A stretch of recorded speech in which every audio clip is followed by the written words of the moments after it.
Welcome to Perimenopause Hell. This presentation is about the safety of Black Cohosh. Before we get started, let's just say that all medicines, whether herbal or pharmaceutical, have side effects, and it's up to you to make sure you've read and researched them and how they may interact with other medicines that you're taking before you start taking them. In the group, we routinely see scare stories about medicines, from soy and Black Cohosh to simple over-the-counter medicines like Benadryl and paracetamol.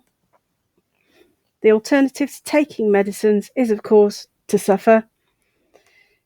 We don't actually allow scare stories about medicines in the group because then you just end up with all sorts of things. We have in the past removed stories as strange as tranexamic acid gave somebody bronchitis, which of course is impossible.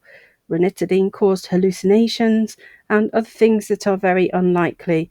We do see a lot of health anxiety in perimenopause, and of course the thing about health anxiety means that it makes it very difficult to take new medicines, and you become convinced that the new medicine is causing symptoms that are really either your anxiety or ordinary perimenopause symptoms. And so we don't allow those because they make people worry.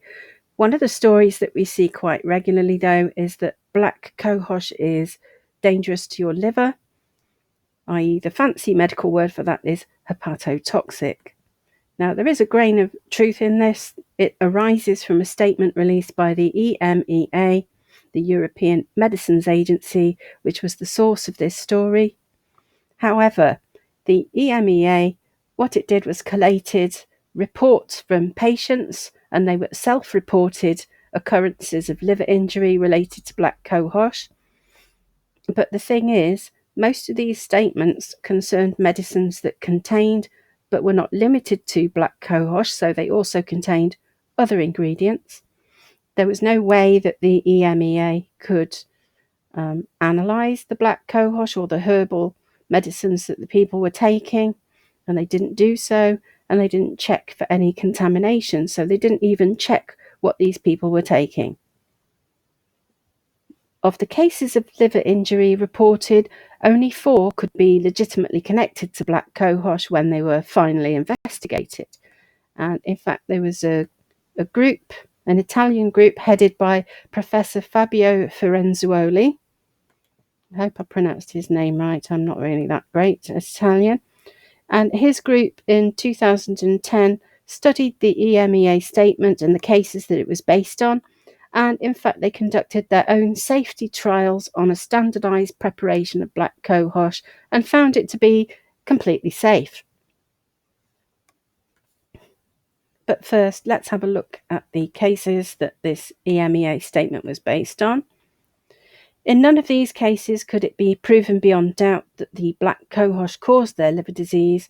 None of the herbal medicines were examined for impurity, contaminants, or even to prove that they were Black Cohosh. 3 of the patients had severe health problems. 3 of the patients were taking multiple pharmaceutical drugs. And 2 consumed alcohol on a regular basis. So there were all sorts of other things that could have caused their liver problems. So the first case was a woman consuming 80 milligrams daily of an unknown compound for an unknown period of time, and no details of her general state of health were given. Case number 2 was a 54-year-old woman consuming 1,000 milligrams daily of an undetermined herbal product. And she was also on multiple pharmaceutical drugs for autoimmune disease, including paracetamol, which in America is called acetaminophen, and she was a regular wine drinker. So hopefully you already know that paracetamol and wine, as in alcohol, can damage your liver anyway. So really, was it the Cohosh that was to blame? The third case was a 57-year-old African-American woman with multiple illnesses, including polymyositis, which is an inflammatory autoimmune disease. The liver problem started 3 weeks after taking an undetermined herbal product containing Black Cohosh. However, the possibility exists that this was a case of autoimmune hepatitis. So these first 3 women had autoimmune illnesses, and in women who already have autoimmune illnesses, developing autoimmune hepatitis is, it's just one of those things that is really quite likely to happen. All these 3 patients experienced temporary liver problems and recovered. And they recovered when they stopped taking the herbal preparations. The 4th case was a woman who was taking 500 milligrams daily. The provisional diagnosis from her physicians was autoimmune hepatitis. Again, this patient took multiple pharmaceutical drugs and was a regular drinker. The herbal product remains unknown and was never examined in a lab to determine its contents. There can be no certainty as to the strength of it, possible contaminants or other herbs used in the preparation. Now, unfortunately, this woman needed a liver transplant, but she did survive. Firenzuoli's study was 107 patients,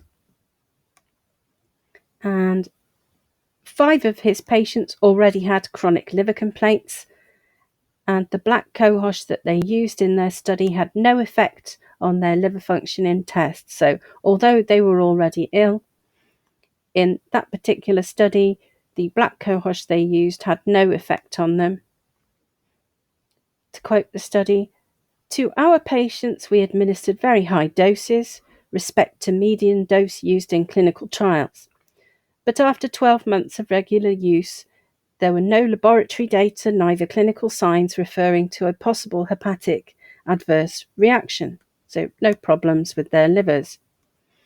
Also, in our series, we had a relative low number of patients assuming contemporary synthetic drugs to exclude reliably an interference on hepatic metabolism, although they did not report any significant side effects. So they had 32 of their 107 patients were taking various pharmaceutical medicines as well as the Black Cohosh, and also reported no adverse effects, including on their livers. His team reviewed 8 other studies of Black Cohosh and concluded that no major adverse effects were found. These were properly conducted medical studies. To quote again, "In clinical trials, only minor adverse side effects have been reported, including nausea, vomiting, headaches, and dizziness. A review of 8 clinical trials concluded that extracts of Black Cohosh might be a safe alternative for women seeking alternative estrogen replacement therapy." So our conclusions so far as perimenopause hell goes are that Black Cohosh is a safe supplement, especially compared with pharmaceutical alternatives such as HRT. You will admit that HRT has known risks in terms of increasing the risk for breast cancer and other known side effects. So in comparison, Black Cohosh and what we know about it is much safer than HRT actually.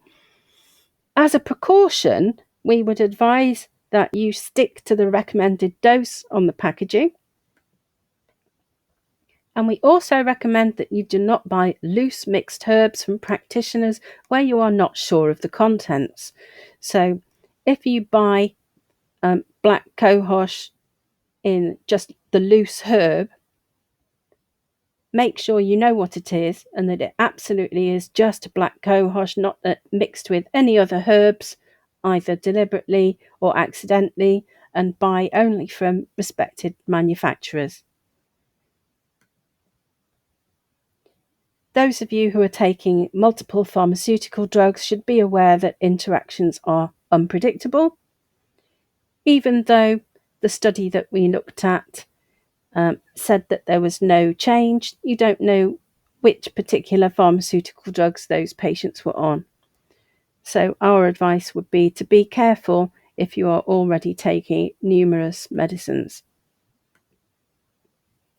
We would also suggest that you avoid alcohol while you take Black Cohosh, and you may also wish to avoid paracetamol and other medicines that are known to be harmful to the liver. And you might also watch yourselves for any sign of liver problems. So signs of liver problems are generally symptoms of jaundice, such as yellowing of the eyes or the skin, nausea and vomiting, itching, dark urine and pale stools, or swelling of the legs or ankles. We don't, however, expect you to develop any of these symptoms, okay? But if you have them, then stop taking the Black Cohosh. One thing I wanted also to address is the varying doses on the packages of Black Cohosh that you will find. If you do a simple search on Amazon for Black Cohosh, you'll see that they have lots of different doses. Now, the active ingredient in Black Cohosh is a substance called triterpene. Different preparations of Black Cohosh contain different amounts of triterpene. And usually that's shown on the label as a percentage, although sometimes you get you see it described as a ratio also. And this accounts for the wide variety of available doses. 80 milligram is what we usually suggest as the maximum dose per day, and this is what preparations like Estroven actually put in their formulas. But you can also see it sold as 540 milligrams, but the percentage of triterpene in those products will be much lower. So just to look at some labels. This one, for example, the dose of each capsule is 100 milligrams, and the amount of triterpene in each is 5%. So the recommended dose of this product is 1 capsule per day, and this is a relatively strong product. I have another example here, and the label on the supplement says 40 milligram capsules, but the dose of triterpene in each is 2.5, and the recommended dose is 2 capsules per day. And there's a third one here, and so this shows 545 milligram capsules, but the active ingredient, the triterpenes, is 0.2%, which is much lower than the other two products, and the recommended dose is therefore between 1 and 4 capsules daily. So you see there is quite a variation in the strengths of products available. Look at the packaging and the label and what it says to take, and stick to it. So that's our advice when reviewing the literature on Black Cohosh. We think it's safe and we think it's worth using, but just to err on the side of caution as far as the dose goes. If you found this presentation useful, you like it, then give us a thumbs up and subscribe. The link to our group is in the description box below. We have Facebook, MeWe, and Twitter. Thank you very much for listening. Cheerio.